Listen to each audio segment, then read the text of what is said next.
पता नहीं आप लोग को आवाज़ आ रही है कि नहीं आ रही है। बाहर जो है शादी हो रही है और बैंड बाजा और पूरा एकदम इंतज़ाम है, बढ़िया ऑर्केस्ट्रा जो है बज रहा है। तो इस वीडियो पे हम डिस्कस करेंगे कि भाई क्या क्या चैलेंजेस होते हैं एक असिस्टेंट प्रोफेसर के, या फिर जब आप एकेडमिक्स में आ जाते हैं तो क्या क्या चैलेंजेस होते हैं। तो इस वीडियो में आपसे हम चर्चा करेंगे। जो भी लोग नए आए हैं वीडियो पे, तो मैं आपको बताना चाहता हूँ, मैं खुद असिस्टेंट प्रोफेसर हूँ पिछले 7-8 साल से, और काफ़ी एक्सपीरियंस है मेरे पास। और वही एक्सपीरियंस जो है वो हम आपसे साझा करने के लिए इस यूट्यूब चैनल के माध्यम से जुड़े हुए हैं। तो चैनल को ज़रूर सब्सक्राइब कर लीजिए, और वीडियो पसंद आए तो लाइक कर दीजिएगा। कमेंट में ज़रूर बताएं कि आप कौन से शहर से हैं, क्या नाम है आपका, तो मुझे जान करके बहुत अच्छा लगेगा।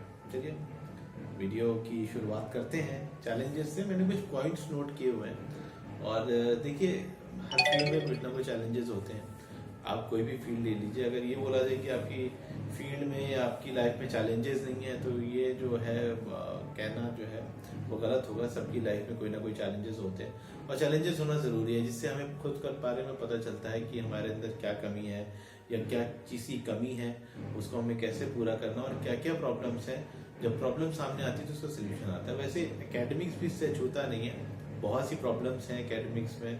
प्रॉब्लम्स मैं नहीं बोलूँगा, मैं चैलेंजेस ही बोलूँगा, और इन चैलेंजेस का आपको कैसे सामना करना है, ये सारी चीज़ें मैं डिस्कस करूँगा आपके साथ। लेकिन जो सबसे बड़ी जो दिक्कत है, जो चैलेंज है, वो ये है कि भाई आप एकेडमिशियन तो है, लेकिन साथ साथ जब मैं प्राइवेट नौकरी की बात कर रहा हूँ, प्राइवेट यूनिवर्सिटी या प्राइवेट कॉलेज में जब आप पढ़ा रहे हैं, उस फोकस में मैं बात को रखना चाहता हूँ, क्योंकि मैं खुद भी एक प्राइवेट यूनिवर्सिटी में असिस्टेंट प्रोफेसर हूँ। तो मेरी बात मुझे एक्सपीरियंस जो है वो प्राइवेट यूनिवर्सिटीज़ का है, प्राइवेट कॉलेज का है। तो उससे उसी एक्सपीरियंस के बिना में मैं आपसे बात कर रहा हूँ। देखिए सबसे बड़ा जो चैलेंज होता है वो आपका एकेडमिक्स तो है ही है। एकेडमिक्स में क्या क्या है मैं आपको बताता हूँ।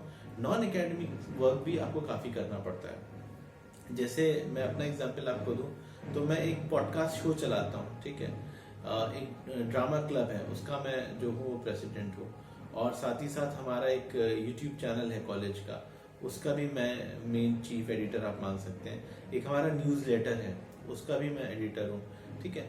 तो हम लोग काफ़ी काम करते हैं, मतलब extra other than academics we do lot of work, extra work. So ये सारी चीज़ें हमें रेगुलर बेसिस पे करनी होती है। साथ साथ हमें स्टूडेंट की मेंटरशिप भी करनी होती है। तो ये तो रहा हमारा नॉन एकेडमिक पार्ट। अगर आप इसमें चाहें तो आप ये भी लिख सकते हैं कि क्वेश्चन पेपर आपको बनाना है। और सीए हमारे क्या होता है, कंटिन्यूस असेसमेंट। उसमें 4 सीए होते हैं बच्चों का, एक सेमेस्टर में 4 सीए होते हैं, CA1, CA2, CA3, CA4 माफ कीजिएगा। तो इसमें क्या करते हैं हम लोग बच्चों को, जैसे सेशनल एग्जामिनेशन होता है तो हम लोग सेशनल ना बोल के हम लोग सीए बोलते हैं। तो हमारे ये सब कंडक्ट कराना है, ऐसे क्वेश्चन पेपर बनाना है, चेकिंग करनी है, और ये जो पर्टिकुलर उनका असाइनमेंट है इसको अपलोड करना है पोर्टल पे। तो ये सारे काम होते हैं। बताने के लिए तो मैंने आपको 5-6 सेकंड में बता दिए, लेकिन इसको करने में काफी दिन लग जाता है। तो ये सारी चीजें चैलेंजिंग है। साथ ही साथ अगर आप मेरी तरह पीएचडी स्कॉलर हैं, आपने किसी यूनिवर्सिटी से आप पीएचडी कर रहे हैं और कहीं आप पढ़ा भी रहे हैं, तो आपकी प्रॉब्लम्स जो है, चैलेंजेस दुगने हो जाते हैं। क्यों?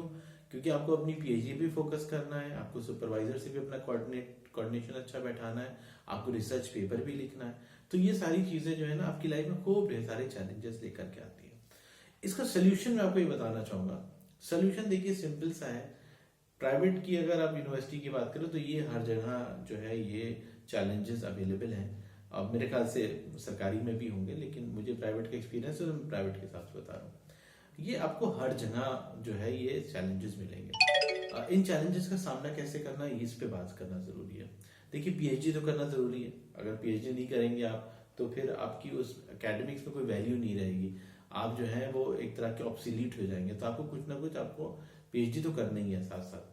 और ये जो चैलेंजेस इनका सामना ऐसे करना है आपको कि आपको एक टाइम टेबल बना लेना है। जैसे मान लीजिए आपको कोई 5 या 6 काम जो है वो एज एन असिस्टेंट प्रोफेसर आपको दिए गए, तो आप उनको टाइम टेबल के हिसाब से ये डे डिसाइड कर लीजिए। जैसे मैं अपनी बात बताऊं तो ड्रामा को मैं मंडे को देता हूँ, ट्यूसडे जो है मेरा पॉडकास्ट का है, वेंसडे जो है वो शायद मैं अपने जो यूट्यूब चैनल है या जो हमारा न्यूज लेटर है उसको देता हूँ।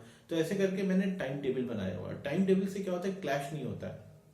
जैसे मुझे हफ्ते में 2 दिन जो है पीएचडी का काम देखना है, हमारे सुपरवाइजर से बात करनी है, तो वो 2 दिन मेरा डेडिकेटेड रहेगा। तो इस तरह से मैंने एक अपना जो है वो टाइम टेबल बनाए हो। अब टाइम टेबल को आपको सैटरडे और संडे को भी शामिल करना है। उसका रीजन ये है कि आपको हर दिन जो है अपने आप को देना पड़ेगा। आप ये नहीं कह सकते कि भाई मी टाइम होना चाहिए, फैमिली टाइम होना चाहिए, वो होना चाहिए, लेकिन थोड़ा सा अगर मान ली संडे में आप फ्री हैं तो 1 घंटा अपनी पीएचडी को दे दिए। क्योंकि क्या होता है ना, सेक्रीफाइसेस करना बहुत जरूरी होते हैं लाइफ में। अगर आप सेक्रीफाइसेस करने के लिए तैयार नहीं तो आप ये मान के चलिए कि